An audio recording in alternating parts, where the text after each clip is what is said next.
Hey everybody, Anthony Desiato here. I hope you enjoyed the New Year's episode of My Comic Shop History. The longer Halloween will be back at the beginning of February with our Valentine's Day installment, and my guest will be former Alternate Realities co-owner and my wedding officiant, Drew Cheskin.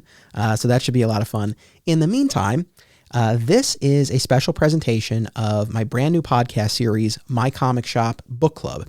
Now, as you know, I've done book club episodes here and there over the years, but I finally decided to make My Comic Shop Book Club its own full-fledged ongoing podcast series. And again, I'm giving you the first episode here under the My Comic Shop History feed so that you can all check it out. But if you like what you hear and if you want to check out upcoming installments, which I certainly hope you will, please make sure to subscribe to My Comic Shop Book Club via your podcast platform of choice. It's on all the major ones. So please make sure that you are subscribed, and that way you'll never miss an episode. Also, just a heads up, all of my podcasts now, current and upcoming episodes, are also available in video form on my YouTube channel. And the YouTube channel is just Anthony Desiato, so pretty easy to find. So lots of options, right? If you want to listen, if you want to watch, however you choose to consume these various shows, please make sure that you subscribe, that you like, that you comment, that you review, that you share. Really, all of that goes a long way towards helping other people discover the show, and I really do appreciate it. And, I'd be remiss if I didn't mention the Patreon. There's so much extra content at just the $1 level. I really tried to keep the barrier to entry relatively low, so there's a ton of bonus content at the $1 level. Certainly there are even cooler perks as you work your way up through the reward tiers, but even at $1 a month, you get a bunch of bonus podcasts, including companion shows for Digging for Kryptonite, my Superman show, and for the new show, My Comic Shop Book Club. And I can't thank those of you who have already signed up. I can't thank you enough. It really does help me, help enable me to continue to produce these shows. So thank you to everyone who has, and thank you to everyone for supporting it in whatever way you do. I really do appreciate it. So it's time to queue up the premiere episode of My Comic Shop Book Club. The reading selection is All-Star Batman and Robin, The Boy Wonder by Frank Miller and Jim Lee. The guest is someone that will be very familiar to longtime listeners. It's Shawn Hendricks from Fat Moose Comics. He's been on the show a bunch. He's in My Comic Shop Country. And we had a very, very fun chat about All-Star Batman and Robin. There was some whiskey involved. There were a lot of laughs. And I think we had a pretty interesting, thoughtful, and ultimately fair discussion of what's usually considered a pretty controversial comic. So again, this is just the first episode. There are a lot of great reading selections to come, and follow me on social media. I'll be giving everyone a heads up about the stuff that we'll be reading. This really has been a long time coming.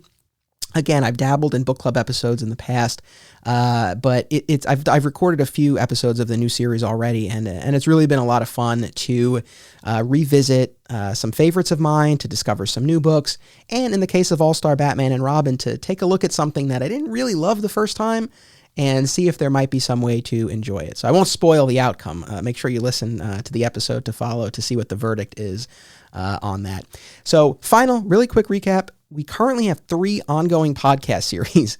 There's My Comic Shop History, which is in the midst of the monthly longer Halloween storyline. I mean, it's nonfiction, but you know what I mean. And then we have Digging for Kryptonite, a Superman fan journey.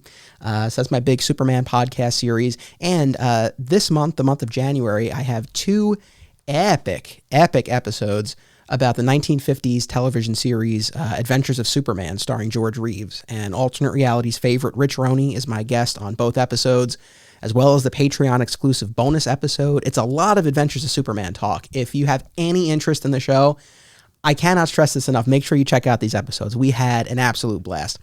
So that's Digging for Kryptonite. And then, of course, the new show, My Comic Shop Book Club. So it's been a busy time, but honestly, it's been a lot of fun to revisit these stories and these aspects of my fandom. But even more than that, honestly, in this pandemic era, it's really been great to reconnect with folks.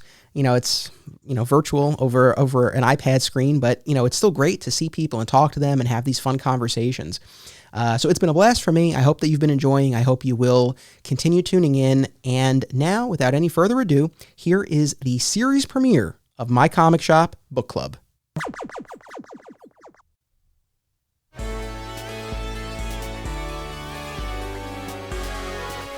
For over a decade, I shopped and worked at my local comic shop. One of the best parts about hanging out there was comparing notes on what I was reading with folks who shared my passion for comics. My comic shop is gone now, but we can still hold on to the magic of that in-store discussion. This is My Comic Shop Book Club. Welcome to My Comic Shop Book Club. I am your host, Anthony Desiato. This episode, our reading selection is All-Star Batman and Robin, The Boy Wonder, written by Frank Miller, drawn by Jim Lee. Joining me to discuss this series is Fat Moose Comics owner, Shawn Hendricks. Hey, how's it going? Welcome, I sir. can't keep that up. You know what? I was going to try and do the voice. I can't do the voice. It's not. It's just not worth it. I admire the effort and I admire the visual I got cue the shirt. Come and on, the shirt and the mask for our YouTube viewers. Unfortunately, it'll be lost on our audio listeners, but you can use your imagination. And I appreciate the attempt at the voice. I think, though, to sustain that over 60 plus minutes, I think might do some damage. Yeah, it'd probably mess me up for life. Where's the trigger?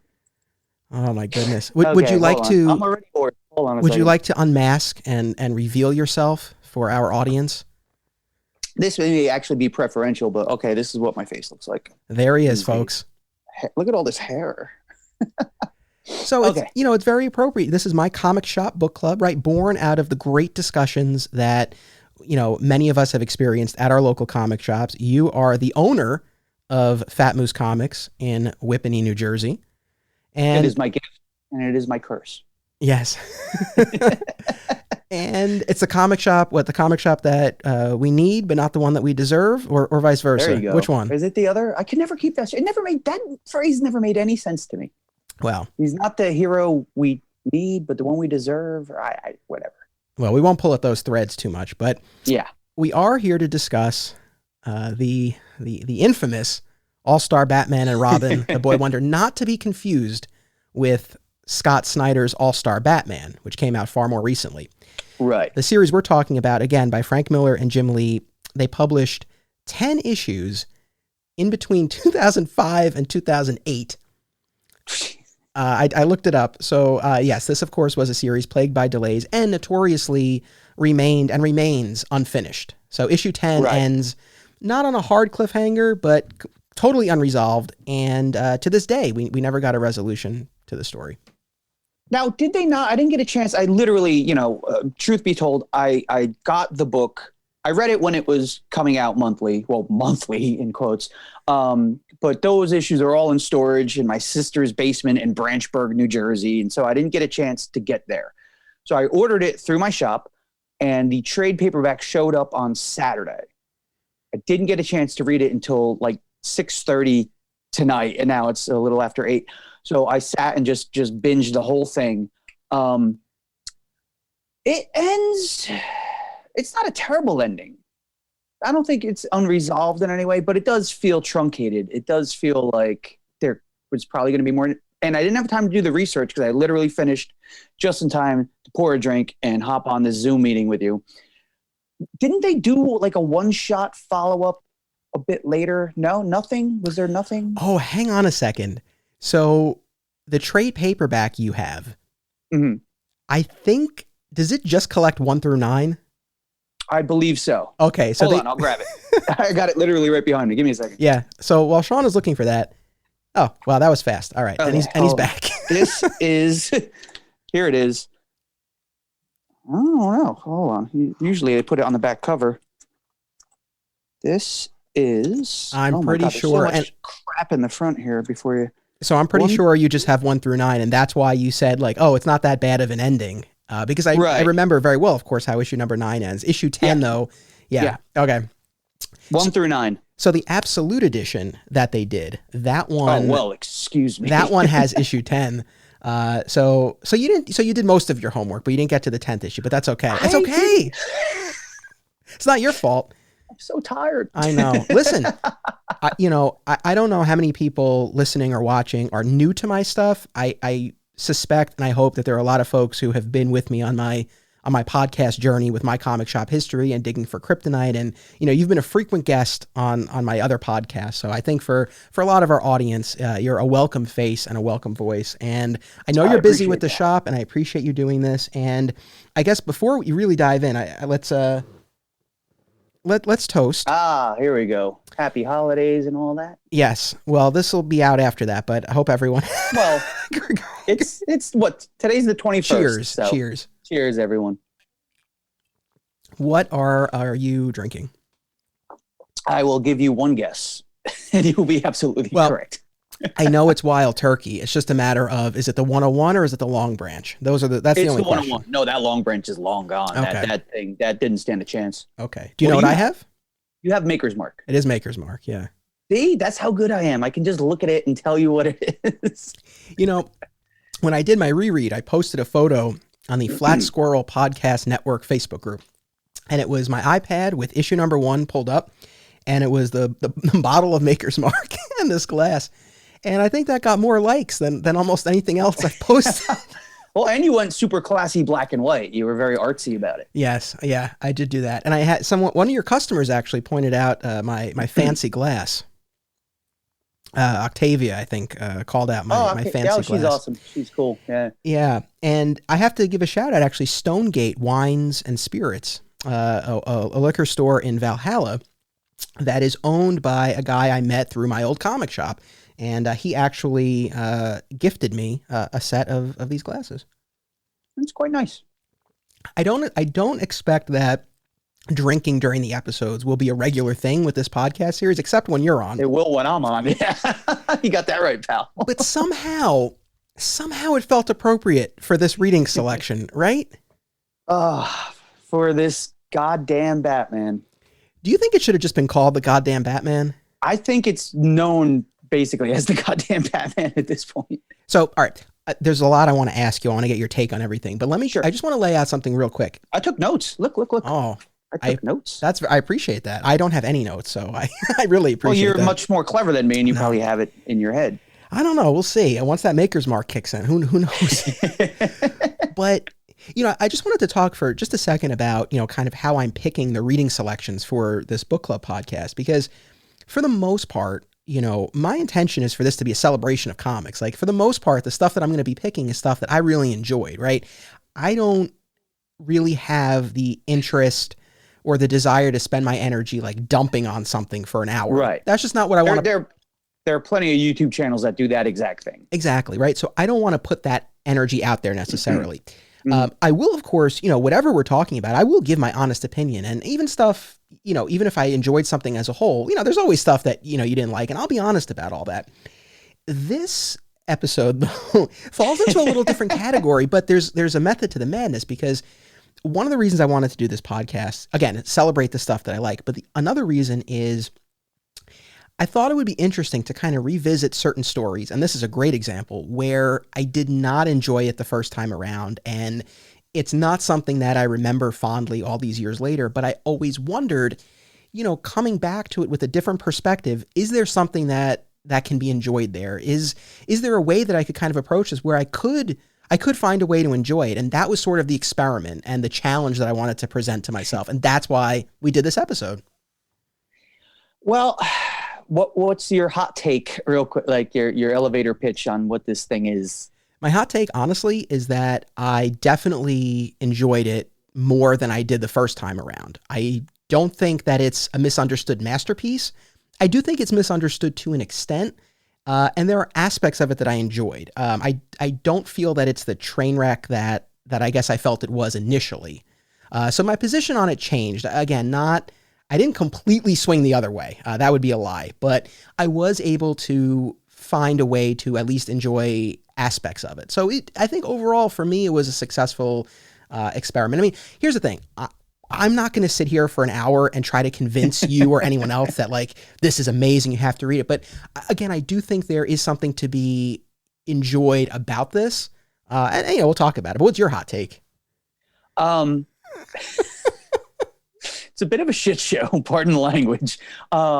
It feels like Frank Miller doing a parody of Frank Miller. Like he's like cranking the dial up to 11 Like, how Frank Miller can I be about this? There's a lot of weird misogyny. There's a lot of which is just, and like I said, I just finished it like 10 minutes before we started recording. It's the art's very nice. Jim Lee, a master of his craft. I've never thought he was a great costume designer when he redid all the new 52 costumes and everything looked almost exactly the same. Like all of these superheroes all go to the same tailor. Not a fan of his costume design, but as far as artwork and coloring and lettering, yeah, it's great. As far as actual story, holy crap. It's and again, having not read the final issue, the unintended final issue, it's as Batman could be, I suppose. If, No, fair enough. Again, I'm assuming that people listening or watching this episode have read it or at least know enough about it. But the spine of the story is Batman drafting a just orphaned Dick Grayson into his war on crime. Well, by drafting you mean kidnapping. Yes. And forcing. Like there's literally a panel where he literally physically throws him into the Batmobile. Yeah. And keeps him there for like 4 issues. It's like a 4-issue long Batmobile ride. See, that's one of my notes, actually. They're in that Batmobile for a long time. I know where you're going. Go for it. I know what this is. Yeah. Oh, no, go ahead. No. Tell me then. No, okay. You go. Okay. In the space of time that they're in this Batmobile, the circus that he goes to with Vicky Vale, who, by the way, the first reveal of Vicky Vale, she's in a bra and panties and high heels alone in her own place. So, I mean, that's how I usually rock it, when I'm home alone, bra, panties, and stilettos. Yeah, very cheesecakey, her introduction. Oh very, God. very. That would not, I don't think you would see that today. No. But they go to the circus, which is ostensibly near Gotham. And Wayne Manor, hence the Batcave, is right outside of Gotham. But man, that car trip takes so long that Dick Grayson's picture ends up on a milk carton in Metropolis. How long? How the hell did that happen? That's either the fastest turnaround for a missing child thing. How did he end up on it? So did you think that's what I was going to reference? Yeah, that's 100%. Because I had the same thought. Flabbergasted by that. And I feel like this was commented on at the time. But yeah, I was reading it, and because there's a scene. Yeah, we jump to Metropolis, and Clark is pouring milk, and he sees Dick Grayson on the carton, and it's like, but I think they're still in the Batmobile. It's like, yeah, it's like the same night. Like, wow, that's the freshest milk I've ever seen. Like, this is. Yeah. That took me out of it a little bit, as did 100 other small things. But that one, I actually jotted that down as a note because what the hell, man. I'm with you. There's a lot obviously about the story that I want to talk about. I do want to talk about the publishing side of this because I think it's interesting to kind of view this story in its context. But before we even get to that, one story related point that I think we have to bring up right at the beginning, a few minutes ago, we mentioned the goddamn Batman, right? And he refers to himself as that and is referred to as that numerous times throughout the story. The goddamn Batman. And in particular, there's a standout moment in the Batmobile where young Dick Grayson, whose parents were just murdered in front of him, who was kidnapped by the police, who Batman, quote unquote, rescued / kidnapped, and they're in the Batmobile, and Dick Grayson asks who he is, and Batman says, like, I'm the goddamn Batman. He says a couple of other things before that really, again, one in particular would not fly at all. Are you dense? Are you retarded? What was the third? There's 3 of them. I think retarded was the big one that it's like, wow. Yeah. Kid still got his parents' brains on his shoes. Yeah. Very poor taste. But in any event, the goddamn Batman line, I don't know. I was thinking about it, and it's from Batman's perspective, right? There have been stories about Batman in the paper, right? He's this, maybe urban myth, but there's stories about him. There's a bat signal in the sky. He shows up and approaches Dick Grayson dressed in a bat costume. He throws him in a car, literally shaped like a bat. So it's like, I don't know. Who do you think it is? If you had to guess. I'm going to chalk that up to trauma. You know, he did just witness his parents get killed in front of him. But the goddamn Batman, there's just something. Hold on. Somebody's calling me. Leave me alone. I'm podcasting. Okay. That I think is like the standout takeaway from this whole story. I think when talking about this book over the years with people, there are two things that seem to stand out. Everybody, the goddamn Batman, the what are you, dense? Are you retarded? And then the second thing that most people seem to gravitate towards conversationally is Batman and Black Canary basically having sex in the rain on the dock. And, we keep the masks on because it's hotter that way. Wait, hold on. I can, I'll make it better. Yeah. We keep the masks on. It's hotter that way. Shawn just put on a different Batman mask. He's really different. Like, you think I have just the one? He's really not messing around here. Yeah, I'm so glad you mentioned that, and feel free to expand on that, because I was actually going to ask you again, as someone who has worked at a comic shop and now owns a comic shop, and I know you guys have a great community there. You hang out talking comics. I was curious. And you just answered it, but I was curious, like, what is the general, like, the tone of the conversation when this book comes up at the shop?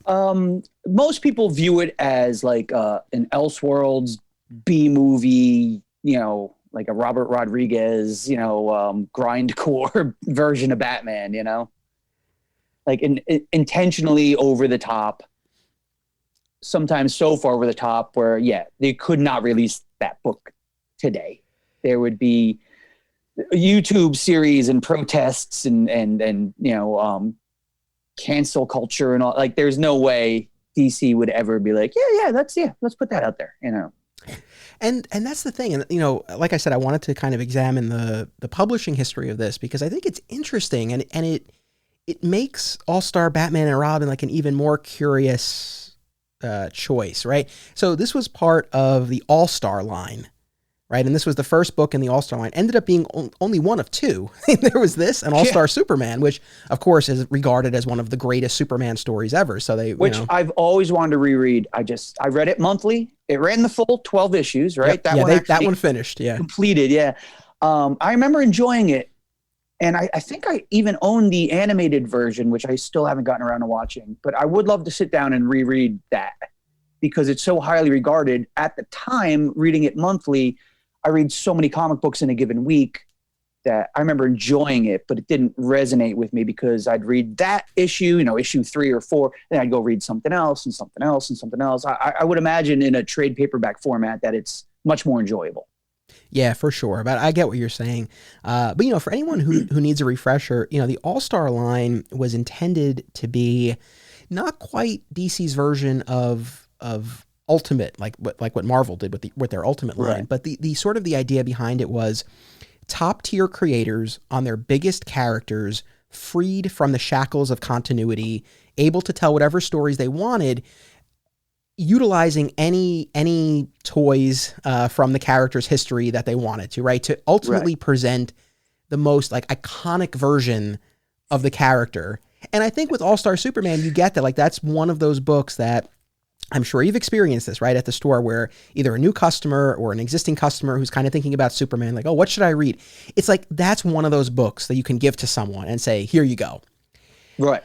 Batman and Robin was something else. And that's why that's why I said very, very different approaches. That's the thing. That's why I say, like, it was kind of a curious choice, because I don't think in any way like really fits the bill of what the All-Star line was intended to be.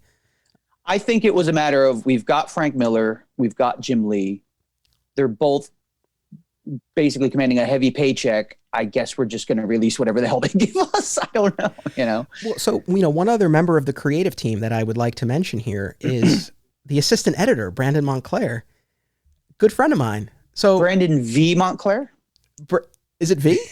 No. No. It's an L. I do that to everybody because of Ken V. Mary. Oh, V Ken. Yeah, V Ken will almost certainly be listening and or watching. So shout out to Ken.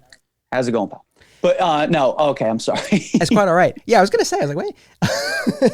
But I like to knock you off your game a bit. I appreciate that's what I do. If not for the maker's mark, I would have caught it, but it's been a few minutes. So Brandon Montclair was one of the owners at Alternate Realities, my old comic shop. I worked under Brandon for a number of years. He went on to be an assistant editor at DC, working under Bob Schreck. And they worked on some Vertigo books and the Bat line and the All-Star line. And of course, Brandon now has gone on to have a very nice career as a comic book writer. He's done Rocket Girl and Moon Girl and Devil Dinosaur. Awesome. I remember, and I'll be honest, this was one of the other reasons why I wanted to do this episode, because after Brandon left Alternate Realities and he was, an assistant editor full time, he would still come around the comic shop from time to time. And I remember him coming around during the time of All-Star Batman and Robin, and we all dumped on it all the time. All right. For all the reasons that I think you would expect and that we'll talk about in this episode. It was not generally well received. I mean, we joked about the goddamn Batman, like we had our fun. And Brandon always maintained, I don't want to put words in his mouth, right? This is not a hard quote, but the gist of his reply was always basically like, we didn't get it, right? Like Frank Miller was doing something that that was lost on us. Like we didn't get it. Yeah, Frank Miller was playing 4-dimensional chess the whole time, and it was too clever for us. Right. And, I never really got the sense that Brandon was saying that because he worked on it. I don't think that was knowing him, and not that we're the best friends, but I know him well enough. I don't think that was the case. I think that was, and I think at least to an extent is still his opinion, although I haven't really spoken with him about it, so I'm not positive. But, that was always kind of in my head, where part of me always wondered, like, was he right? And especially, because this came out in 2005, right? Like I was in between high school and college when this came out. I'm 33 now, so a lot has happened in the meantime, and I've kind of always wondered, like, you child? I've got credit card debt older than you. But I've kind of always wondered, like, was he right? And right. Now having reread it, I wouldn't say he was right. I wouldn't say he was totally wrong either. Again, I kind of land somewhere in between, but that was one of the other reasons I wanted to do this.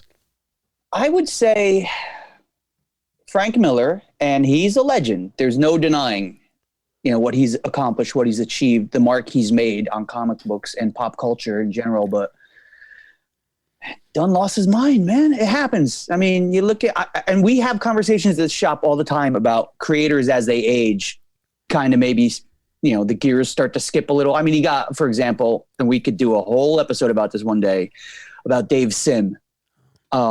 His wheels came right off. Like he lost his damn mind. Miller got a little wonky. John Byrne even, and again, a master of his craft. As he aged, he kind of got a little cranky, a little weird, and you see it happen. But I think Frank Miller.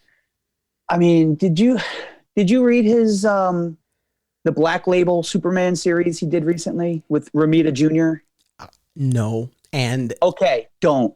Well, so or I can send it to you if you want. There will be an episode of my Superman podcast, Digging for Kryptonite, where we take a look at the Superman of Frank Miller. And in that episode, I will read Superman Year One. Thus far, that's what it was. Yeah, Year One. I haven't, but it is rife with ridiculousness. I mean, well, as I was reading it, I would occasionally post up a panel from the book and on my Facebook page. Like I'm infamous for if there's like a mistake in the art, somebody's got two right hands or something, or word balloons pointing to the wrong character. I always post it because I'm like, hey, it's somebody's job to make this correct. Somebody's getting a paycheck to make this proper, and somebody dropped the ball. But there are so many moments in that Superman Year One where you're like, how did nobody go, excuse me, Frank, this maybe not that, like, it's a mess. I'll keep that in mind for when I read it, but your point is well taken. But, I was thinking about this because when this came out in 2005, we had endured The Dark Knight Strikes Again. However, I still feel, and you tell me what you think, because maybe you have a crisper memory of this. I don't know. But, I feel like at the time, between, the whole idea behind the All-Star line, right? We had this new publishing initiative that I laid out earlier, right? So we have the All-Star line, we have Jim Lee hot off of Hush, Batman Hush. And as much as, again, we had Dark Knight Strikes Again, which I don't think struck the right note for most fans of Dark Knight Returns, but at the same time, I still feel like for a lot of fans, it was like, oh, it's Frank Miller. It's Year One. It's Dark Knight Returns. And I think that all created an expectation on the readership as to what this book would be. And I think that was one of the hurdles to enjoying All-Star Batman and Robin, the Boy Wonder, because you read it, the first issue, but especially, like, I mean, definitely the first issue, but especially in the subsequent installments where it just really is not. It's not a traditional superhero story or a traditional Batman story, and it definitely doesn't fit into, again, year one or Dark Knight Returns. Although, I mean, Miller has maintained that he is effectively writing the same Batman right across these stories. Which, do you see that anywhere? I mean, I don't know. No. I mean, year one is a very different Batman than you get in All-Star Batman. The one in All-Star Batman and Robin, the Boy Wonder, is closer to the Dark Knight Returns Batman, angry, bitter, violent, you know. But it's such a perplexing thing. It's so fascinating. It's like at the store, I love to put in bad movies because I could put on the TV Endgame and people are like, oh man, I love this part. Or I love this or that. I much prefer to put on something terrible. And then people come like, what? Like, it's a more interesting conversation to dissect a bad movie. You can sit there and fawn over a good movie all day long and we get it. It's good. I prefer somebody going, what were they thinking with that? And that's what I like about All-Star Batman and Robin, where it's just that kind of, was he intentionally doing this? Was he just kind of getting a little older and being like, I'm goddamn Frank Miller. I'll do whatever the hell I goddamn want. Like, and nobody in editorial, Bob Schreck, was like, hey man, maybe, we make, merchandising and everything, movies, cartoons, toys out of this character. Maybe don't have him calling, Dick Grayson retarded. like maybe not, maybe dial it back. So I would love to have seen those emails, back and forth of like, hey Frank, so in this scene, you got, Black Canary like shoving a guy's wedding ring down his throat and, like all this crazy stuff. I wonder if there was any editorial kind of, notes. Input. I mean, so I have no inside knowledge from Brandon at all. Like, he never talked about this. Call him up. Get him on the phone. Let's figure this out. But the sense that I've always gotten, just knowing the nature of this line and the creators involved, I've always kind of had, and looking at the finished product, I've always kind of been of the opinion that there really was, I think pretty much what they handed in was what we saw. That was kind of always what I've gotten. I want to say three nice things about All-Star Batman and Robin. Because you've got three? Three nice things. One is the art. The optimist. One is the art. Everyone likes the art. Absolutely. All right. So that that's quick. Gorgeous art. Not a criticism to be had. The other two things. One is that it's it moves. Like when I was doing my reread, I was actually, time after time, I was actually surprised when I got to the end of the issue. I was like, oh, like that actually went fast. So it's not a slog, which I'll give them that. And for anyone who hasn't read it, it wouldn't take you long to read the 10 issues. I mean, you could really bang it out in an hour or an hour and a half. I did the 9 issues tonight in about an hour. Yeah. Yeah. So, I mean, it definitely moves, and there's something to be said for that. I'll give them that. And here's the most substantive compliment that I'll give the book. I think that the heart of the idea behind this story, that Batman is past year one, but he's early in his career and he's still figuring out how to be Batman, and he's struggling and he's cracking. I think that's a really interesting idea. And, for as outlandish as his behavior towards Dick Grayson is, there are moments where, we have Batman's internal monologue, and there are moments where he questions himself. Right? He's like, what am I doing to this kid? What am I doing to this kid? Yeah, this poor kid. And, there is a method to the madness, because he, is constantly berating, Dick during this Batmobile ride and in the Batcave. But we know he leaves him there to starve. He goes, well, food will present itself. Yeah. Like, eat a bat or eat a rat, and exactly. But it's all to prevent, Dick from succumbing to and wallowing in and being defeated by his grief, right? And it actually leads to a really beautiful moment at the end of issue 9, which I agree with you actually works well enough to kind of conclude at least that chapter of the story, where, issue 1 ends with him grabbing Dick Grayson, because I think if you leave the Grayson off, it maybe isn't the most appropriate, right? We're going to get flagged. Explicit. Grabbing Dick Grayson, right, at, after rescuing him from the cops. And then leading him on this crazy adventure to the end of issue 9, where he realizes like this kid needs to have a moment of grief and closure, and he brings him to the grave, and they hug, and it's like this beautiful moment. And so I think that, and this is what I liked about it, I think the heart of that is a valid story to be told, but I think one of the problems is that got swallowed up in the larger story, which again had all of the trappings of a Sin City, installment, and it was Frank Miller at his most Frank Miller. I mean, corrupt cops and dirty streets and seedy bars and dames, like it had all of that, and so everything around Batman was so heightened that I think the effect of, hey, this guy's struggling with being Batman and reaching out to this kid, I think that got swallowed up and it got lost because everything else was so heightened. Yeah, it was very, I mean, what you're saying, I agree with, where, there are points in the story where Batman's like, I can't let this kid grieve, because once he comes to peace with this, he'll lose his edge. He won't be ready for the fight. I can't allow him the moment to really process what's happening. I need to throw him into this crazy world so I can hone him.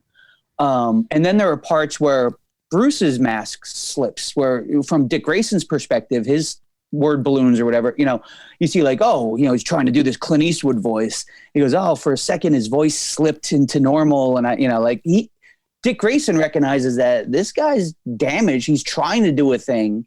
He's kind of halfway there, but you see the cracks in the armor, for Bruce Wayne.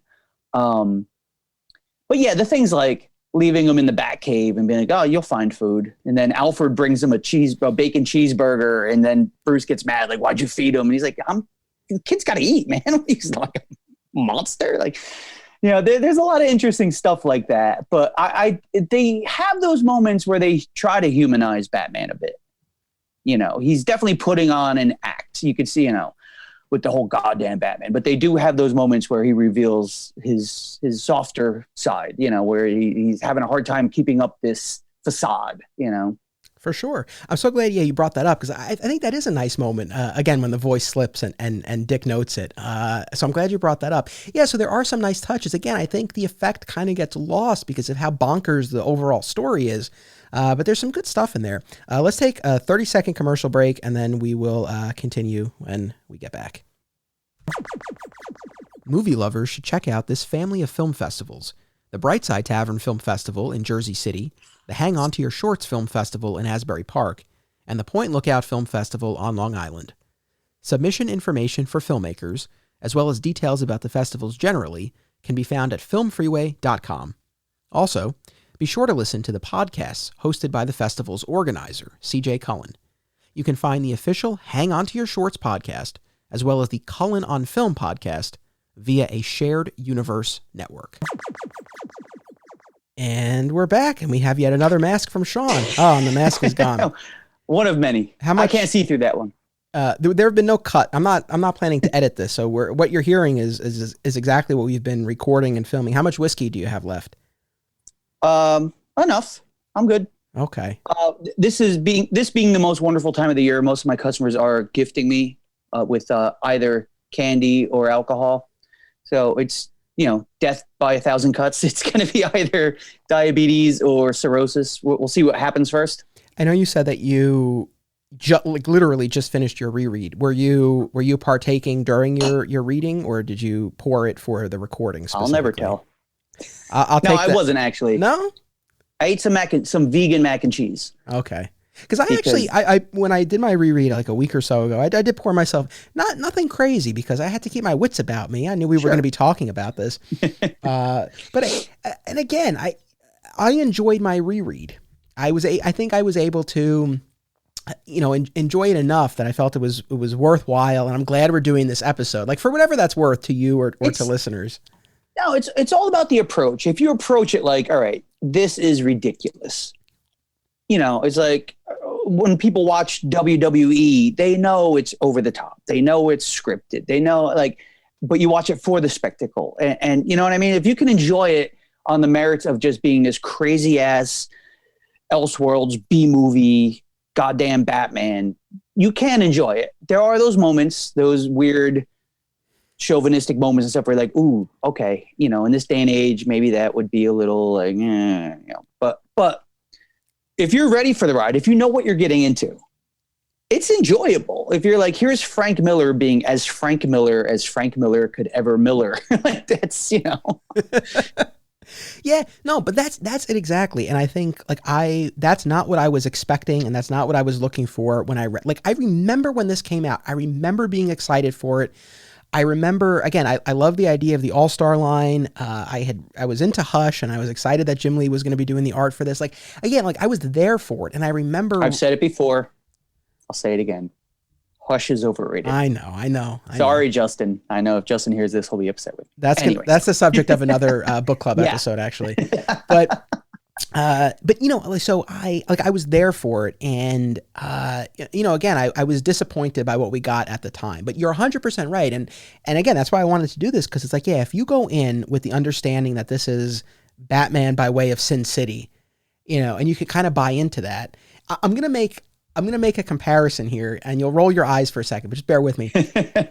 It reminds me in one very specific respect to Zack Snyder's films, his DC films, because I genuinely believe, and Ken Marion and I did a massive epic I can't wait to hear it. Discussion of this on Digging for I haven't gotten Kryptonite. a chance yet, but I promise you I'm going to listen to this. I appreciate that.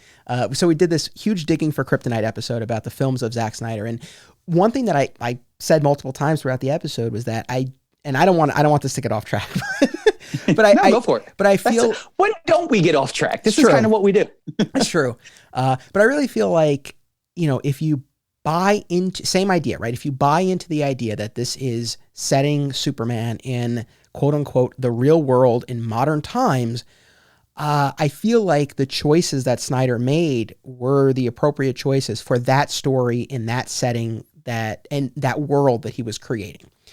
And so that's the specific comparison that I see here, where it's like, yeah, if you can approach this story like exactly like you said, right? Like this is Frank Miller at his most Frank Miller, all the trappings of the Sin City stories, like, and again, at the time, like it's tough to sort of reconcile that and accept that. But now knowing what it is, there's a part of me that's like, yeah, I don't know. It's kind of cool that there's basically a Sin City version of Batman that exists. And at the time, you nailed it. It is basically Sin City Batman, except it has color. Yeah, exactly. even down to the cop cars and stuff looking kind of retro. I noticed that doing the reread tonight that a lot of the cars and the vehicles and things they look vintage. It's not a modern. The Batmobile is modern. Oh, sorry, the goddamn Batmobile is modern. But yeah, all the cop cars and stuff, even the police uniforms, everything looks kind of like a throwback, Yeah, exactly. So anyway, I think that definitely helps in one's enjoyment if you can kind of buy into that. There's still more for us to unpack, and I want to make sure we get to all of your notes. But what did you think about his take on the other DC heroes? Because there's one bit in particular that, man, it made me laugh, and I really appreciated it more now than I did before. Does he hate these characters? Superman's this aggro asshat. Wonder Woman is this angry pseudo lesbian, apparently. Green Lantern, Bruce's inner monologue is like, this guy's so dumb. If I had that power, you know what I would do? This guy's so dumb. Plastic Man, you don't get much of Plastic Man, and he kind of behaves like you would expect Plastic Man to behave. But my God, is his take on those characters just mean-spirited? People always say that Garth Ennis, when he was writing Punisher and stuff, and he brought in Wolverine and Spider-Man and Daredevil, Garth Ennis hates superheroes, and that's why he wrote The Boys, because he hates the concept of superheroes.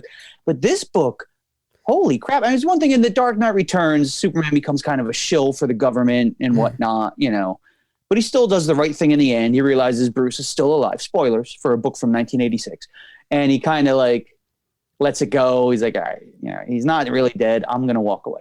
But in this book, holy crap, they're a bunch of jerks.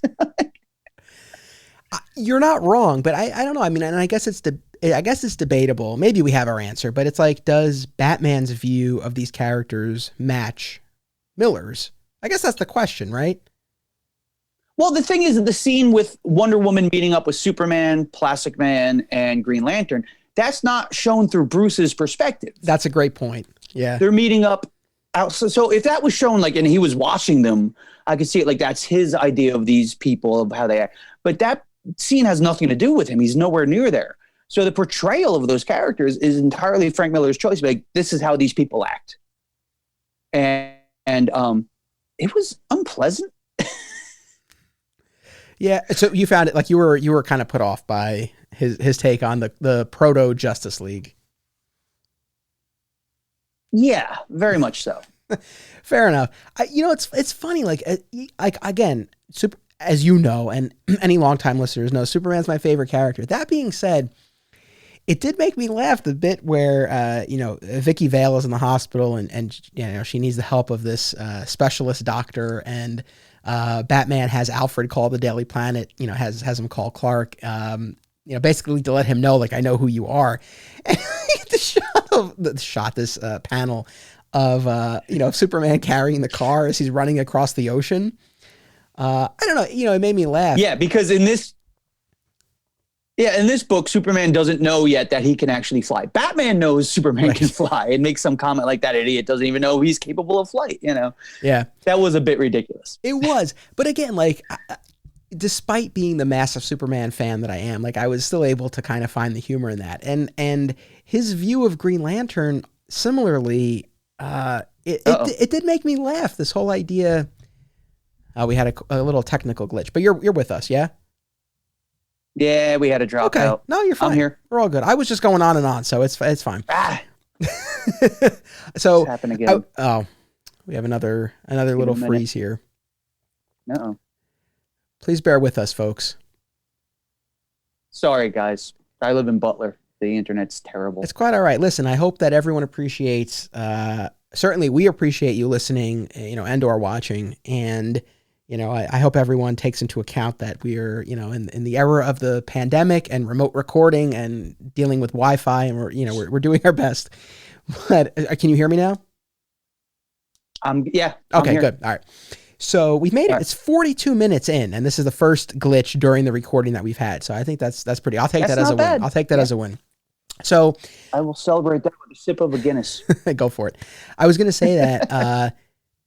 Batman's view of Green Lantern did make me laugh. This whole idea of, like, this guy is like dumb as a potato. I think he says at some point. Yeah, that's actually a quote. Yeah, he's like, he could create anything. He's creating, like, flashlights and baseball bats or whatever, egg beaters. Yeah.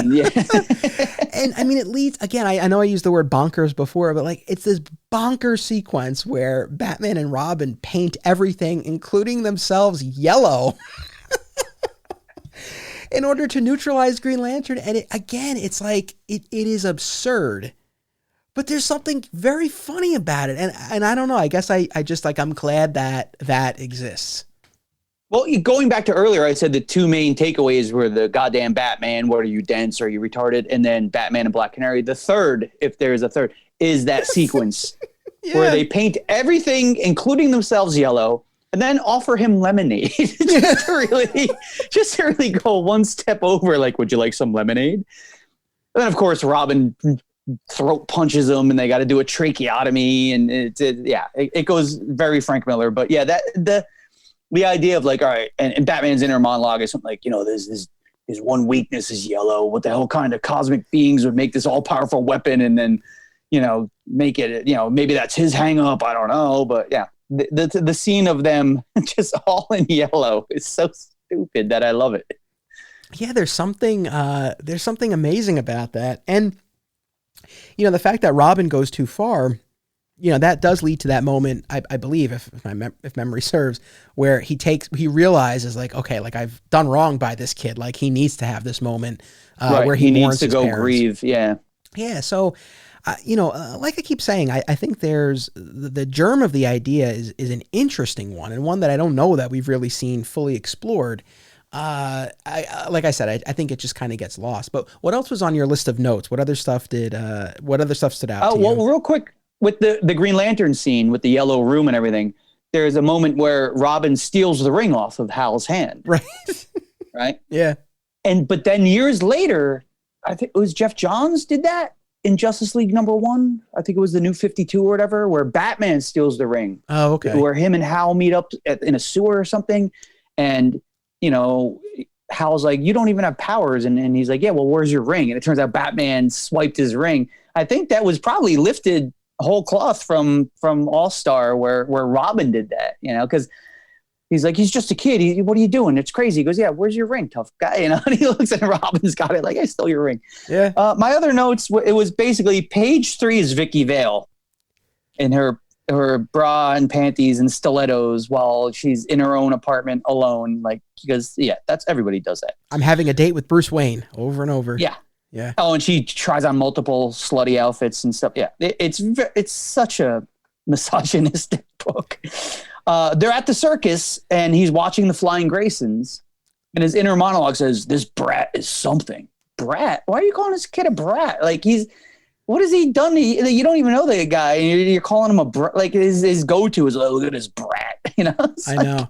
Not this kid, this youth, it's immediately this brat has really got skills. Like, all right, judgmental jerk. Well, while you're on that scene, can I say 2 things real quick? One is I like the idea because we find out later that,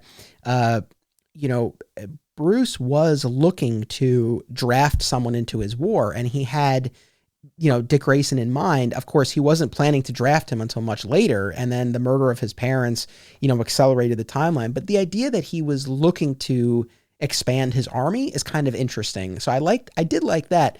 The other thing on an intentionally or unintentionally humorous, I don't know if you were going to say this, but where he says to Vicky Vale, he's like, I've had my eye on this kid for a while.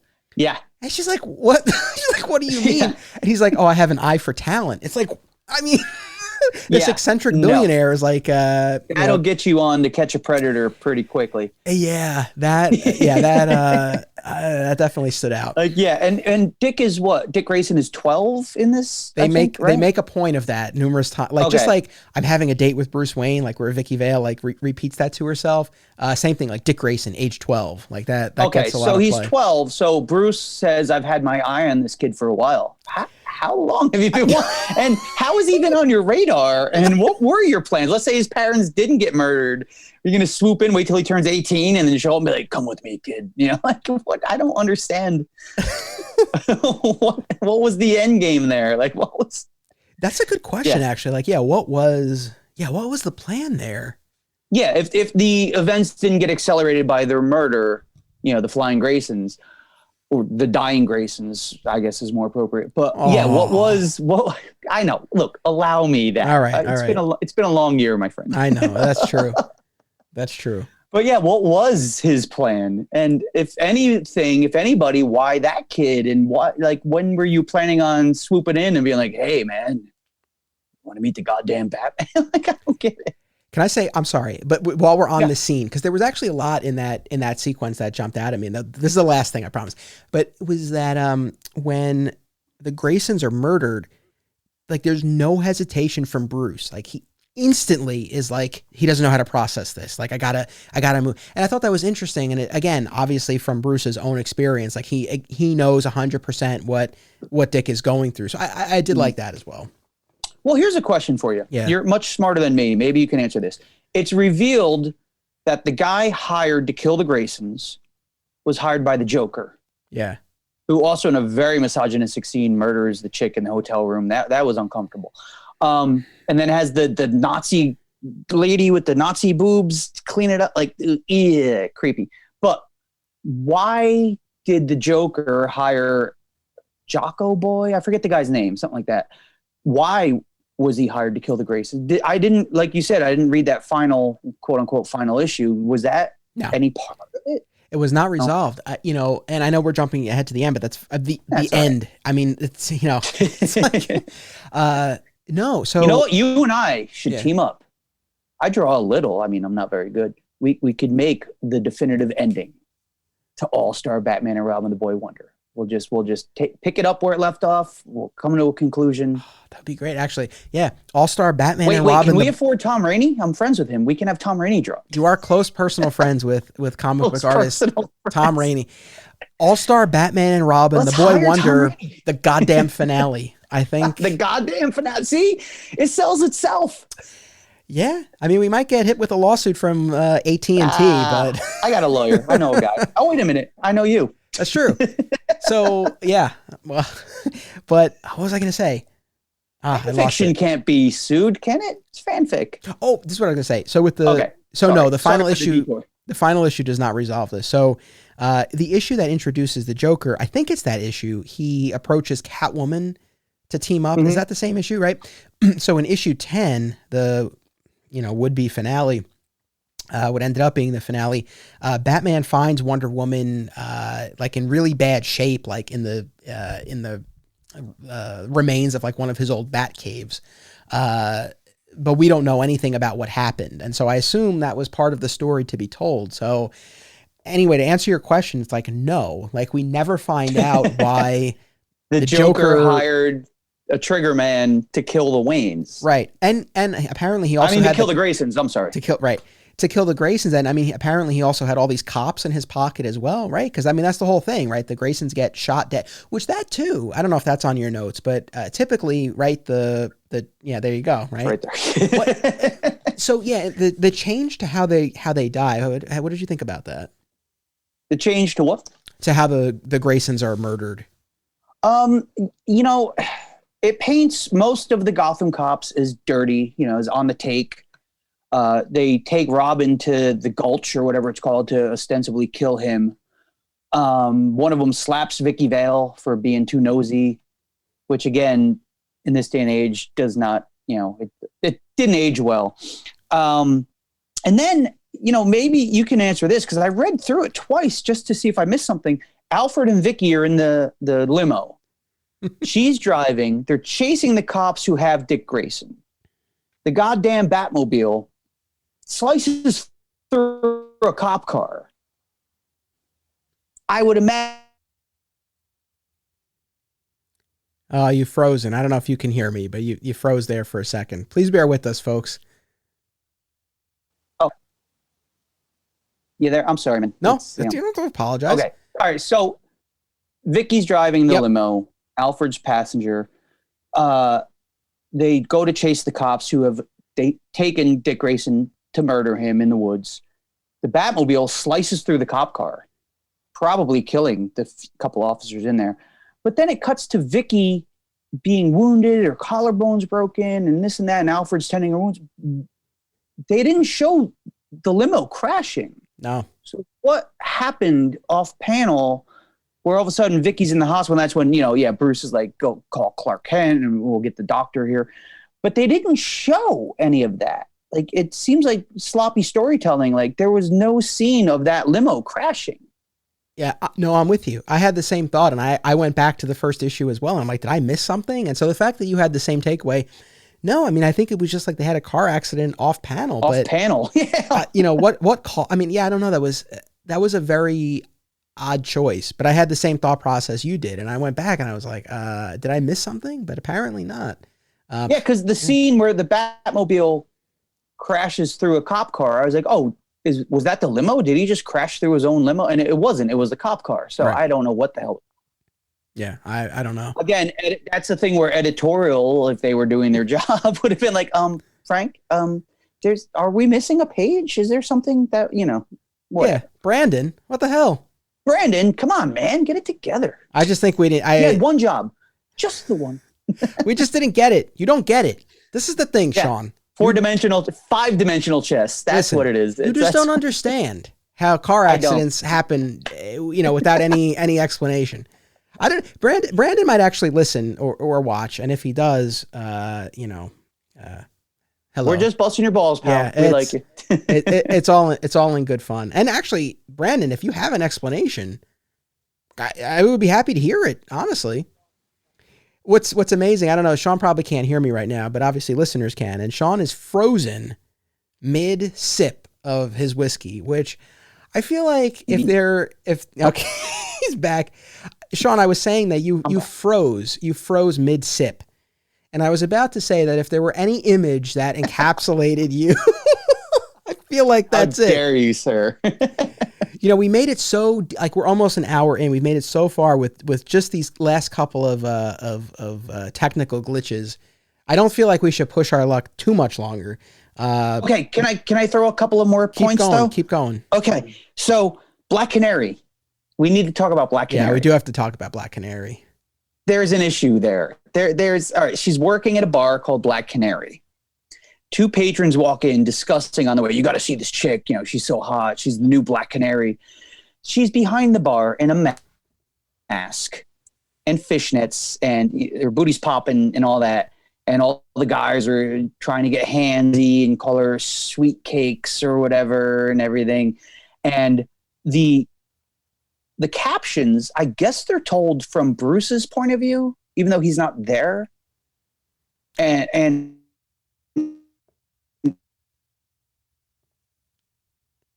we lost Shawn again.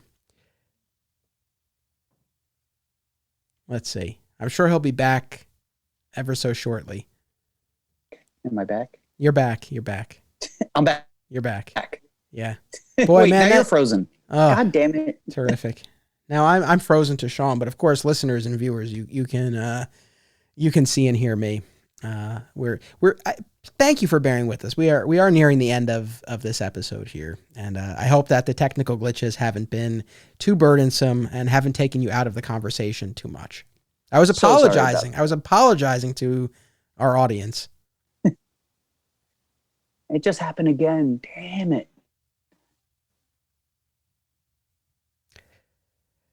Well, I think we might be, we are kind of, we're just under an hour here. So I think we are coming close to the end of our episode here.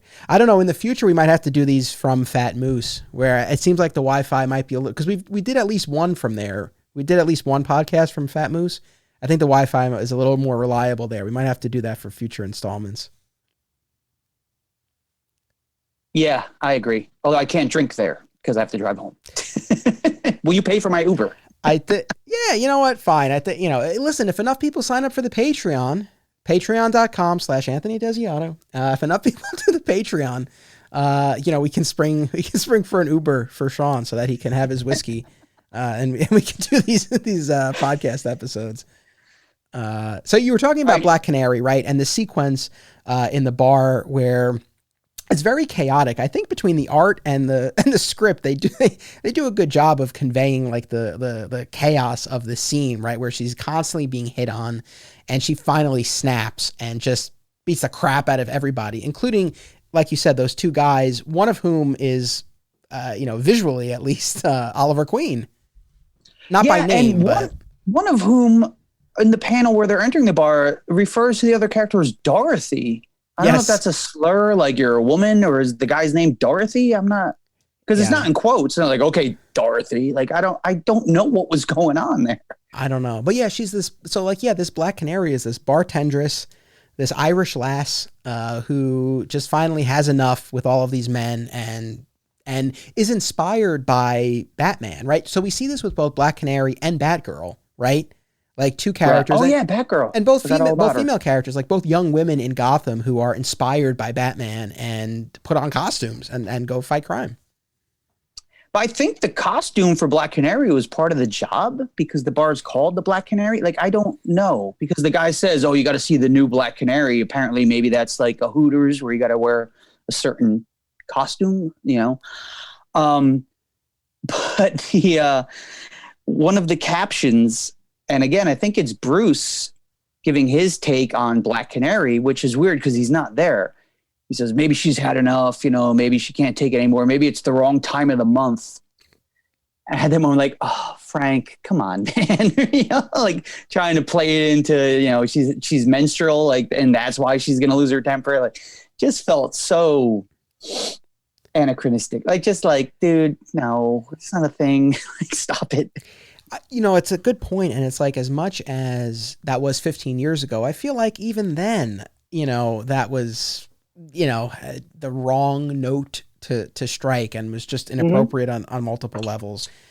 Well, and another thing, they use the word queer, detrimentally many times through the series, and like, wow, like, all right, it was 15 years ago, whatever, but like, was that okay then? To be like, oh, that's so queer. Oh, you call it the Batmobile? That's so queer. It's like, okay, all right, Frank.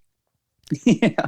I know again, and no arguments here. Like there's plenty in this story that is problematic, certainly by today's standards, and I think even probably within the time that it came out.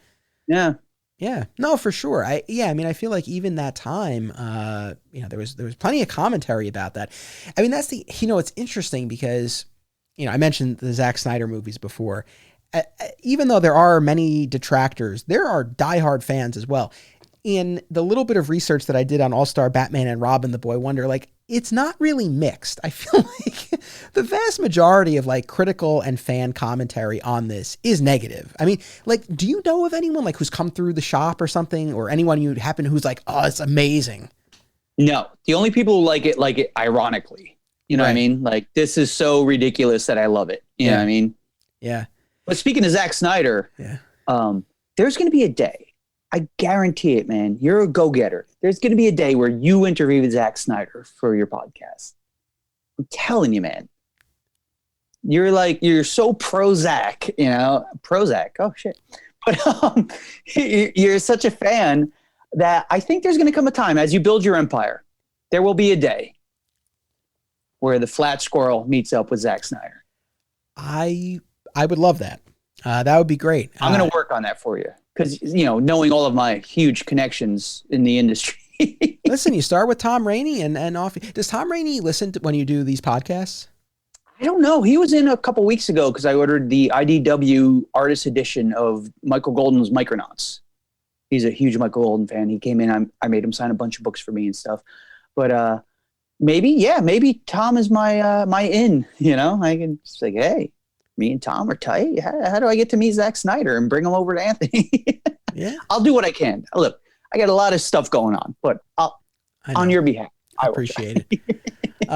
So anyway, like with Black Canary, like, it's definitely a different take on Black Canary. And yes, it leads to this doc. She's an angry, horny Irish lass. Yeah. Where there's a moment where Batman hears her accent.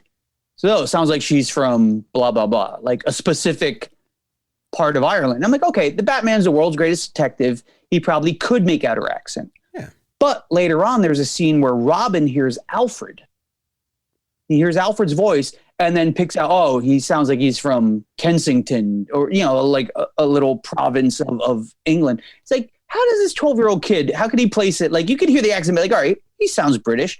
How do you go, whoa, he sounds like he's from this exact part of Britain? Like, no, I'm sorry. Dick Grayson's a talented kid. But no, he can't.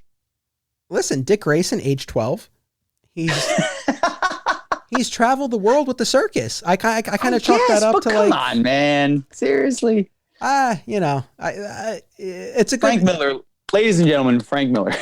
Yeah. Oh, God bless him. And we could circle back to Black Canary, but one other thing that I want to make sure we mention, because again, I think this was an interesting idea. Like I said, this is definitely a more unhinged Batman. Like, he seems to be being crushed by the weight of his crusade.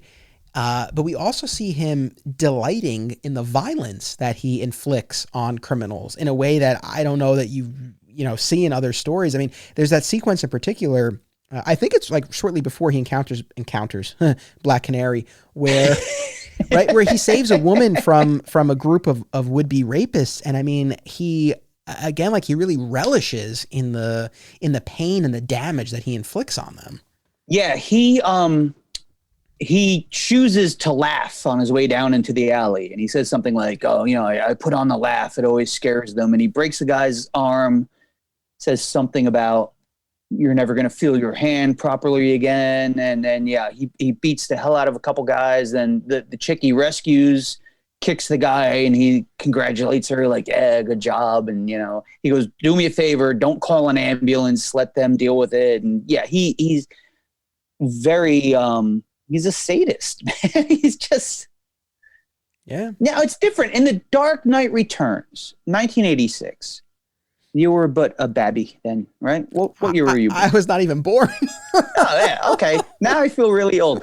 But he has that inner monologue where he's like, I know X amount of ways to take this guy down. A few of them hurt. This one.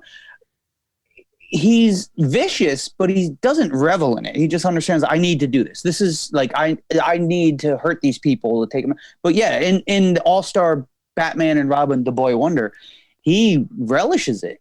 Yeah. Like he doesn't go for the easy takedown. He wants to leave everybody crippled forever, like the guy who kills the Graysons, first thing he does, he hits him with a batarang that has snake poison on it. Yeah, right. Which then causes him to have hallucinations for the rest of his life. Yeah. Yeah.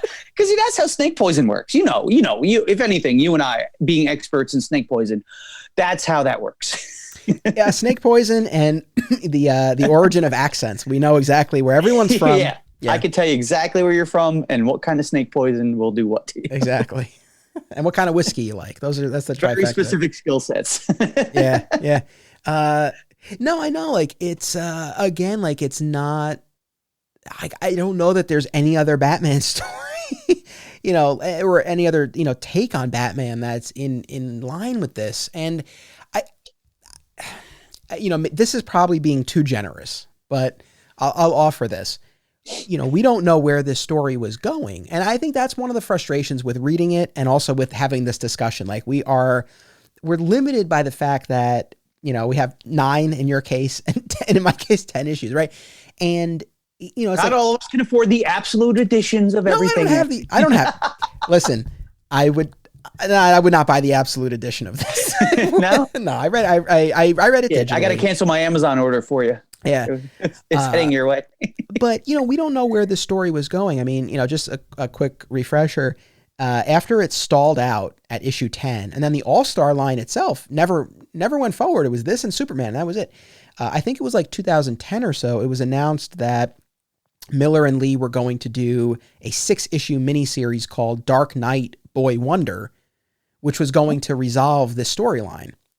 So, I don't remember that at all. Oh, I remember. Because again, like, even though I was really not a fan as this was coming out, it's like I was kind of curious, and just from a publishing point of view, it was so odd to me that like it would just go unfinished. And so they announced that they were doing this 6-issue conclusion, and that never materialized. So there were at least 6 more issues intended to wrap up the story, and it's like, if I'm being generous, like, yeah, maybe this was all going to pay off, and by the end of the story we were going to get back to a more recognizable version of Batman. That might be too generous, but I just want to at least... ever the optimist.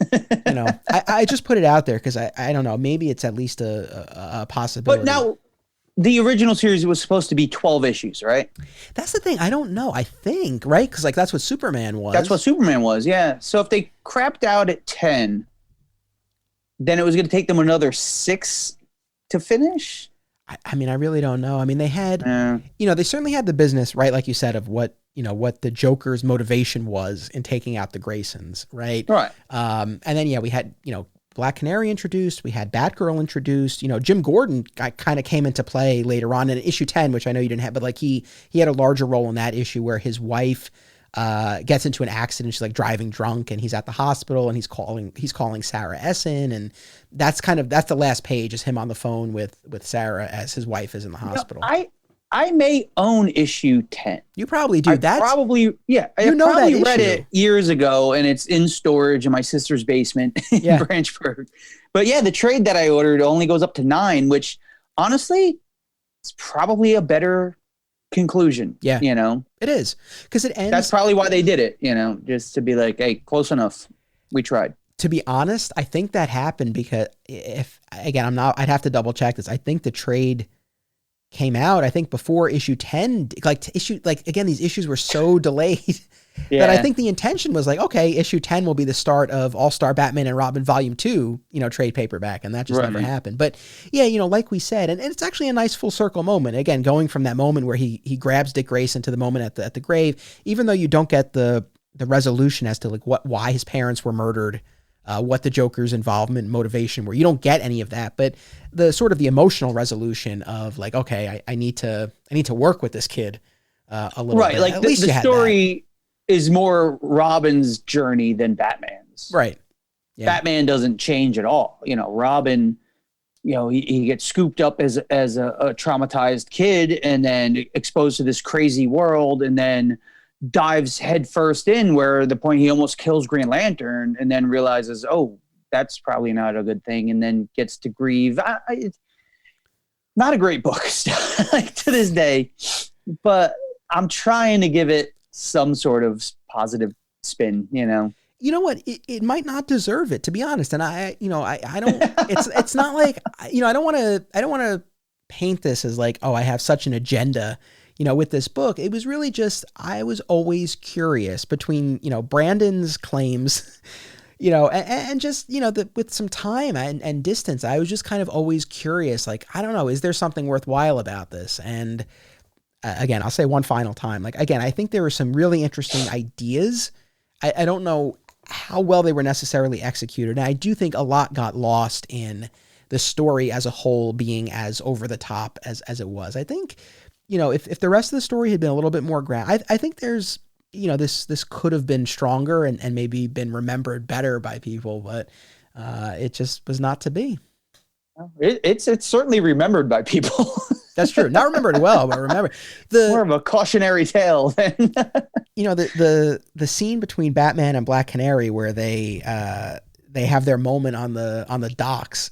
Did that? It's called coitus. Yeah. Did that not remind you of the scene from the Batman Killing Joke animated movie with Batman and Batgirl? It was very I mean, and obviously this came first, very reminiscent of that.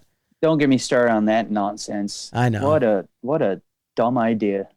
I know. Like, but yeah, the Batman Black Canary, like, honestly, that's one of the things that bothers me the least about the book is two consenting adults. Yeah. Who, you know, are wearing costumes and have sex on a dock in the rain. All right, okay, cool. You know, there's no misogyny, there's no violence, there's no goddamn Batman moments, or, you know, but it still rings falsely character-wise, but it's possibly, again, it's one of the things people always bring up, but it's one of the on the list of issues I have with these books.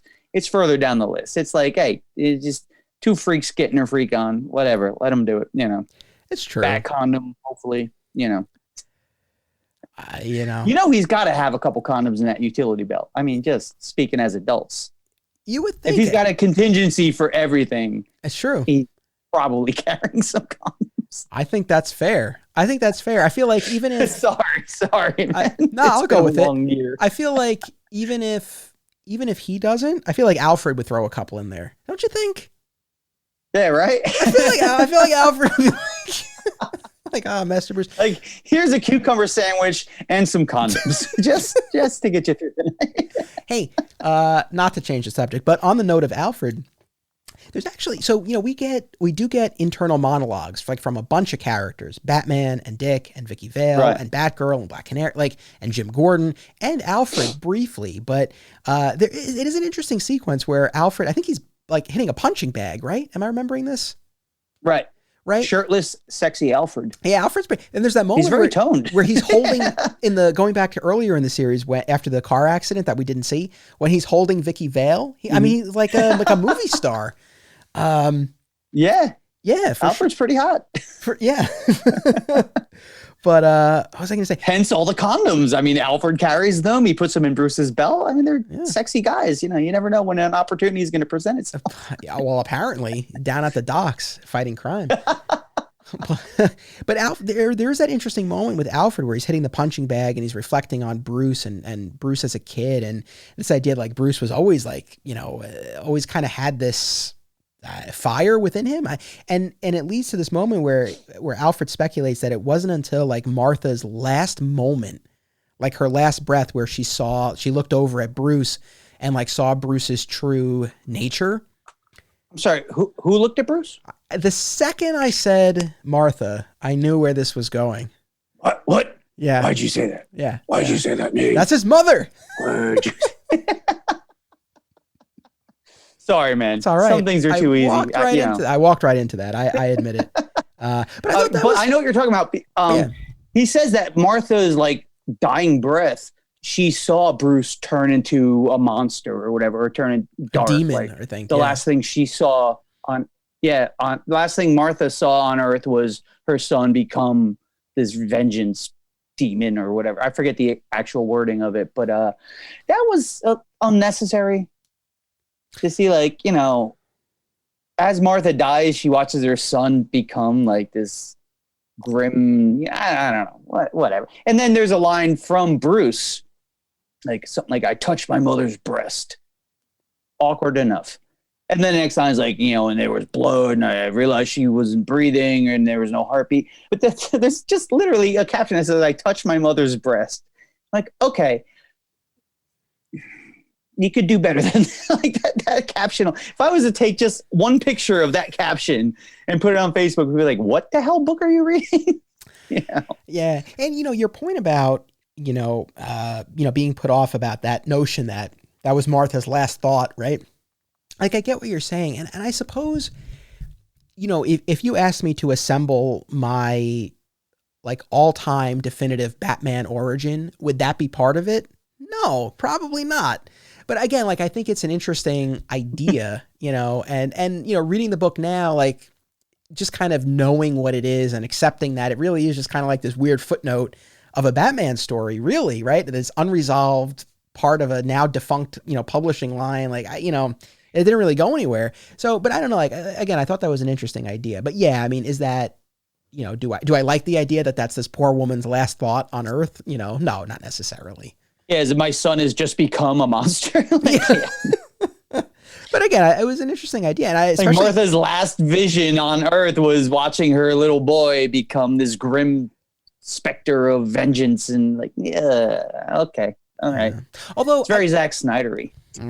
But, you know, I don't, and maybe I misread this, but I guess I kind of, Alfred's whole monologue about that, I kind of took it, not to say that Bruce was always a demon, but that Alfred talks about like Bruce was always like running off and getting into stuff, and Martha was like always daredevil. So I kind of took it more as like not so much that like, oh, in her last breath she sees him become this monster, but it's like in that one moment she at least got to see like who he truly is. I don't know if that's, you know, enough of a difference, if that makes it any more palatable, but that was kind of my reading of it, at least. Yeah, that's a reach, in my opinion. Fair enough. That's fair enough. He's the goddamn Bruce Wayne. Yeah. What else is on your list? Yeah. Though? God, what a fascinating study, though, into the mind of Frank Miller is this thing. Like, I know. It's really so, like, you could hand this to a psychologist and be like, all right, I can figure this guy out by reading this thing, you know, and immediately prescribe heavy medication. I don't have much left on the list. I put the, I crapped out. I put a lot of notes in early on and then just realized I was pressed for time. Yeah, we covered that. Oh, there's a line in there early on, maybe issue 2 or 3, where they're still in the Batmobile because they're in the goddamn Batmobile for several issues. Batman makes some reference like, you want to get nutty, we'll get nutty, you know, and then he turns it into a jet and then he turns into a sub. But I was wondering if that was like a reference to the 89 Batman, like, you want to get nuts? Let's get nuts, you know? Oh yeah, maybe. I felt like maybe that was Miller just giving a little nod to the Keaton Batman, you know? I could see that. Goddamn Keaton. Yeah, right. Aside from that, yeah, I was under the gun. I was like, damn, I got to finish this book quick. So I crapped out on the notes pretty early on. But yeah. I appreciate you inviting me to do this because it was so fascinating. I haven't read this book since it was coming out on a monthly basis, which, you know, it obviously was not. So it's been a long time. But what, good or bad, it's going to stand the test of time as this interesting footnote to comic book history of like, what happens when you give an aging crazy man carte blanche to do whatever the hell he wants and then get one of the top artists to make it beautiful. It's like a lot of weird, cringy moments, beautifully illustrated. But yeah, it is. I think I need to order a couple for the store. Just it's something kind of thing where like, oh, you want to read something nuts? You want to get nuts? Let's get nuts. Here, buy this. So. No, I mean, I get what you're saying. I was actually going to ask if you were going to hang on to the trade that you ordered for this reread or if you were going to bring it to the store. I read it and I kind of bent the spine back a little. All right. Yeah. So I don't like selling, repurposed books mostly, except for yours. Thanks. Which, by the way, I gotta send you a check at some point. But that one I may just keep and just order one or two. Now, I mean, everything's screwed up with DC. Switching from Diamond to UCS now to Lunar, and so if I can get more, I may get a couple for the shop, because it's one of those things that it's so silly that it's become a part of history. It behooves me to have a few copies at the store, Yeah, I actually think, because I know there are a bunch of Fat Moose folks who follow the stuff that I do, which I very much appreciate, and I know you have very loyal customers. I'm sure people will listen and watch this because you're on it. I have a feeling maybe you'll move a couple of copies because of this podcast. That would be cool. Hope so. I hope so. I feel bad if you would. Yeah. I feel bad if you order some. Yeah, I ordered a case. Got 52 copies. No, I did my first Lunar order a couple weeks ago, and I got my final UCS order last week, which was very costly, and it turns out it's because they shipped 2 weeks worth of stuff in 1 week. So I think UCS is done. I'm hoping there's no hiccup in deliveries and my Lunar stuff goes there. I really need to check tomorrow morning. I should have checked today, but I was busy doing Christmas shopping and stuff and reading the goddamn Batman. You keep dating this episode. People are going to be hearing this. I don't care. Who cares? 2021. You're gonna look. I know. It is December 21st. Yes. 2020. Right? Isn't it? That is Holy when we are crap. recording this. This is all right. Look, we'll peel back the curtain here. So this is the first episode of my Comic Shop Book Club to be recorded. I haven't decided yet in what order I will release them, because I'm recording a handful of these book club episodes before any of them start in mid-January. So we'll kind of, I don't know which one is gonna go first. It may very well be this one, because I've had a lot of fun. This one should go first, second, and third. Oh, we should just keep playing. This should be just every week. Be like, listen to this again. Look how great this is. Or, I mean, we've been going. It's been an hour and 20 minutes. I mean, I can break it up. We can make it a 3-parter. Let's do a marathon. What's the longest podcast ever recorded? Let's do that. I mean, Joe Rogan's podcasts are like over 3 hours. So Yeah, but he's Joe Rogan. I know. I'm no Joe Rogan, so I don't know. There's not a dissimilar semblance there. I mean, you got a Rogan-esque thing. You work out, I mean, I don't know. We use the same microphones. Do you? Yeah. See, I'm using these little headphones. I should really, Well, if you invite me back on more podcasts, I will up my game. I promise. I mean, honestly, it's like I would love to have you on more book club podcasts, but it's like I know how busy you are. Even this, but I figured this was 10-9 issues, so I figured. How dare you? I figured this was doable enough, but it's like, I don't want to. I know you would tell me if it's too much, but it's like I don't want to burden you with too many reading projects. Well, remember our No Man's Land podcast where yes. I only read like the first third. I know, but it's okay. Well, look, I was able to bullshit my way through the rest of it. It was fine, and we had Scott on for that episode. Scott's great. Scott did his homework, man. He had notes. He had Post-its. He's a good dude. Yeah, Scott was amazing. I'm more of the kind of make it up as you go sort of guy. That's But and honestly, that was one of the reasons why I invited you to do this one, because I invited you and I decided I was doing this episode, and I invited you before I did my reread, so I had no idea what my take was going to be all these years later, and I figured, I was like, you know what? It's like, if nothing else, even if we end up just like bagging on this comic for an hour, it's like, it'll be fun. So I knew it would be a good time. We gave it the praise it deserves on those small things that deserve praise. Yeah. Like I said, I found some things to enjoy. It was a quick read. Would I be revisiting this? Would I be, if I still had a comic shop, would I be handing this to people? No, probably not. Are you going to give this to Milo when he's old enough? No, I don't think this is something that I would pass on to my son. I mean, Milo, you're 7 years old now. Read this. Yeah, no, not so much. And I think that's unfortunate, right? Because I think that was the intention with this book. Oh, one last thing though before we go. Yeah. Because I came across. Yeah, I'm out of whiskey, so we got to wrap it up soon. I know. Okay. I'm just kidding. I came across a Twitter thread not too long ago about All-Star Batman and Robin. And sort of the gist of it was like, hey, like it's not great, but there's some stuff to enjoy with it. Someone in the replies brought up an interesting idea, and I wanted to pose this to you. We're all in agreement, right? Jim Lee is an amazing artist, and his work in this is beautiful. No arguments there. Absolutely. At the same time, do you think that his selection as the artist, like, contributed to that expectation that people had that this was going to be a more like straightforward, traditional superhero story? Like, do you think maybe they should have gone with whether it was Miller himself drawing it or someone else to kind of like guide you sort of or to kind of just like clue you in that like this is not the type of Batman story that you think you're getting? You know who they should have gotten? Who? Tom Rainey. Of course. I'm beholden to say that. I love Obviously. Tom. No, but as far as somebody to differentiate it, because at the time Jim Lee was very much known for standard issues. Like he was the like traditional comic book guy, I don't know who they could have gotten. I mean, if Miller drew it, again, Miller, he's a legend.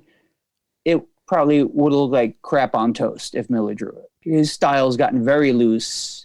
Lynn Varley's colors help a lot when he draws something, but his style, I don't know who they could have gotten on the art to make it differentiate itself as like, hey, this is kind of a weird postmodern angry old man take on Batman. My go-to artists on anything aside from Tom Rainey, two of my favorite artists in the world are Adams, who again is very traditional in his style, and Bill Sienkiewicz, who is very not traditional in his style. I don't know if either of those would have worked. I think the smart play was Jim Lee. I mean, he's a superstar. He's top tier in popularity and everything. So I don't know what they could have done. I don't think DC knew what they were getting. I think those pages and those scripts came in. They were like, oh, well, it's Frank Miller. I mean, okay, I guess we're gonna do this now. Yeah. We got to talk to your buddy and find out what was actually going on behind the scenes. Like, were they giving Frank Miller notes like, hey man, not for nothing. Again, I don't know. My gut, if I had to put money on it, I would say no, but it's like, you wonder, for argument's sake, just as a thought exercise, let's say they did. Like, what was the starting point? If this is what you ended up with, it's like what the hell was in there? Dear Mr. Miller, what the hell? Yeah. Dear esteemed Mr. Miller, what the hell is this? And are we expected to publish this as you wrote it? Yeah. So in any event, I do wish that it had been finished. I doubt we'll ever see any conclusion. You never know in comics. We're going to write it. You and I, we're doing it. Well, how would you want the story to end? Or you want to save that for we don't want to give away our ideas. Yeah, I got to think about that. You wait, because I'm so well known as being a famous comic book writer. I'll figure it out. It's interesting, I guess. I feel like it's a kind of a tough nut to crack. The idea that the Joker was behind the murder. It's like, to what end? It's like, was he trying to create another? Like, I don't know. Does he in this version? Does he know Batman's identity? Has he figured out how Batman became Batman, and he's trying to create another? I mean, I don't know. There. It could be an interesting idea, I suppose. Along those lines of thought, and I won't delve into it, but. Did you read Three Jokers? I did, yeah. That might be the subject of an upcoming episode. Yeah. You never know. I would love to have a podcast of you talking about that, because I got a lot of thoughts on that. I think we can make that happen. But that reminded me of it, where in that story, the Jokers, the three of them, were trying to create the next iteration of the Joker, Right. So, yeah, it was the Joker trying to create a new Batman. Like, there's so many unresolved questions. Here's what you do. Get me Frank Miller's phone number. I'll call him up. Yeah. And he and I will hash it out, and I'll let you know what he says. All right. Sounds like a plan. Listen, is there anything else you want to say before we jump? I want to say, and I know, again, I'm dating this by putting a date on it, but it's December 21st, 2020. I just want to say happy holidays to everybody, man. I got my Christmas shopping done today, and that's it. I hope everybody's doing well. And I thank you so much, man, for inviting me. As always, I enjoy this so much. It's my pleasure. I always have a great time when we do these. I feel like you keep giving the date because I think you feel like that will pressure me to air this sooner rather than later. No, you can air this December 21st, 2023. I don't care. I'll be long dead by then. I'm just saying, I don't like the chicanery of like, oh, well, this is this is the date. This is Monday the 21st. This is when we're recording. Yes. You can edit the crap out of it if you want. I don't care, but no, I don't. I'm not planning to do any editing. We don't lie to our people. Like this is, Yeah. No, fair enough. And that's why I'm so jolly. It's pre-Christmas. I get the day off. I had a customer. Here's the fun part, and I'll leave you with this. I'm sorry to run off at the mouth. I had one customer who said, how long are you going to be closed for Christmas? I'm like, well, it's one day. I'll be closed for Christmas Day. He goes, oh, you're not going to take like a week off? I was like, I can't afford to take a week off. I had a different customer who said, what do you mean you're going to be closed on Christmas? Like, what's Christmas? He goes, well, what if I want to escape from my wife? I'm like, you want me to leave a key under the mat? Like, I'm sorry. I get that this is your happy place, but can I have a damn day off? I'm taking Christmas off. So yeah, just that dichotomy of, oh, you're only taking Christmas off, and the other customer going, you're taking Christmas off. It's like, how dare you? And Steve Hodo doesn't drink. How did he get through all those years? Yeah, the former owner of my old comic shop. We had to bring up alternate realities, otherwise Phil can't do a shot. I know. Yeah, one of your customers loves on my podcast whenever I mention my old store. But Steve used to, in the days before he remarried and stuff, like he would be at the shop on Christmas. And I remember there was one Christmas in particular that like before my family came over, like I went over to the store to buy an issue of Wizard that I hadn't gotten, but I was thinking about it because they had an article on like the Michael Turner Supergirl, and I remember like I didn't pick it up when it came out, and then I was like, I want to get it, and I knew he would be there, and I went, and yeah. Yeah, no, I'm taking Christmas off. As well, you should. For anyone who wants to check out Fat Moose, what's the best way to get in touch with you? Show up with a bunch of cash. Okay, there you go, Probably folks. The best. Yeah, Fat Moose Comics. Find us online. We have a Facebook page. I don't have a dedicated website I have one. I think it hasn't been updated in God knows how many years. But call the store, show up, get in touch with me through Facebook, go to our YouTube channel, Fat Moose Comics. There's a bunch of really stupid videos. They're increasingly more ridiculous to the point where one of my regulars goes, my wife watched your new video with me and she's worried about you. Because she said, is Shawn okay? His videos keep getting weirder. Listen, this is a weird time for everybody. We do what we can, Exactly. But yeah, I hope everyone will check out Fat Moose. And again, thank you so much for being part of this. I look forward to the next time we can do one. Thank you to everyone who listened or watched. I really do appreciate it. We'll be back with a new episode in 2 weeks. And until then, remember, they're all imaginary stories. My Comic Shop Book Club is a Flat Squirrel production. Art by Kristen San Gregorio, music by Basic Printer. If you like what you heard, be sure to check out my other podcasts, Digging for Kryptonite and My Comic Shop History. Sign up for exclusive content, including the official book club companion podcast, at patreon.com/Anthony Desiato, and watch my documentary film, My Comic Shop Country, out now on Apple TV and Amazon.